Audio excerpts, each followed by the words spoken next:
Have you ever made a deal with the devil, knowing it would save your soul but damn your heart?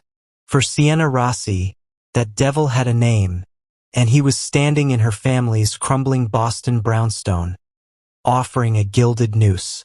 What do you want, Peterson? Sienna's voice strained as she faced the man who'd systematically dismantled her life. You've won.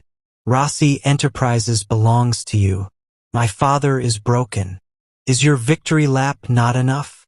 John Peterson's voice cut through the foyer's tension. The company was already sinking under your father's creative accounting. But no, this isn't about victory.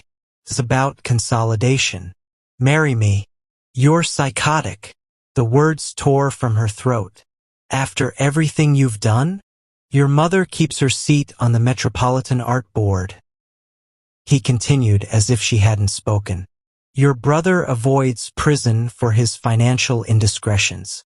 All it costs is your hand. His smile was razor sharp. This isn't romance, Sienna. It's a hostile takeover of your entire life. Her mother's voice trembled from the doorway. Baby, don't. But Sienna was already nodding, her eyes locked with John's. What she couldn't see was the flicker of something deeper than triumph in his gaze. A secret that would make her question everything she knew about their family's feud.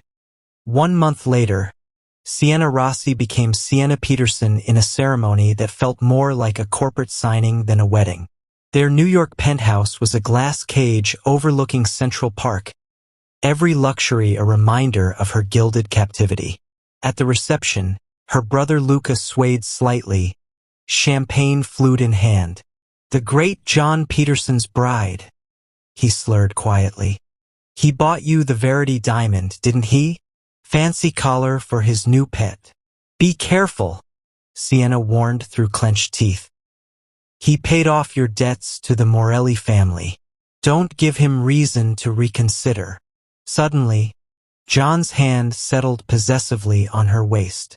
Smile, my wife. His breath warmed her ear. The journalists adore a fairy tale, especially one I've authored. Why are you really doing this? She whispered. This can't just be about business. His grip tightened almost imperceptibly. Every story has its prologue, Sienna. You just haven't read the first page yet. His words hung between them, a promise and a threat that would haunt her long into the night. The Peterson Foundation Gala was in full swing at the Boston Public Library. Sienna moved through the crowd like a ghost in couture, playing her part perfectly until her childhood friend Maya managed to pull her aside. You're not answering my calls, Maya whispered urgently. Your mother is worried sick. She says he's cut you off from everyone. Before Sienna could respond, a booming voice cut through the chatter. There's my favorite daughter-in-law. Sienna froze as Arthur Peterson approached, John's uncle and the family's patriarch. His eyes scanned her with cold appraisal. John finally secured the Rossi jewel, though I never thought he'd be sentimental enough to marry it. John appeared silently beside her, his hand finding the small of her back. Sentiment has nothing to do with it, uncle. Some treasures are meant to be kept close. Later that night, Sienna found John in his study, staring at an old photograph. When he noticed her, he swiftly locked it in his desk drawer. You should be asleep. Who was in that photo? She asked. His eyes darkened.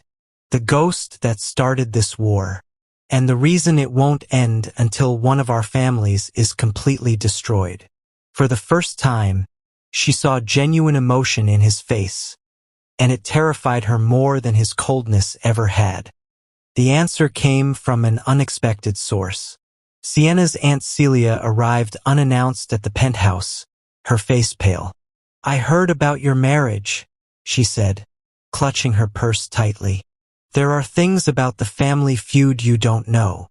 She handed Sienna a stack of old letters tied with ribbon. Your grandfather and John's grandfather were business partners. They built Rossi Enterprises together until John's grandfather was forced out.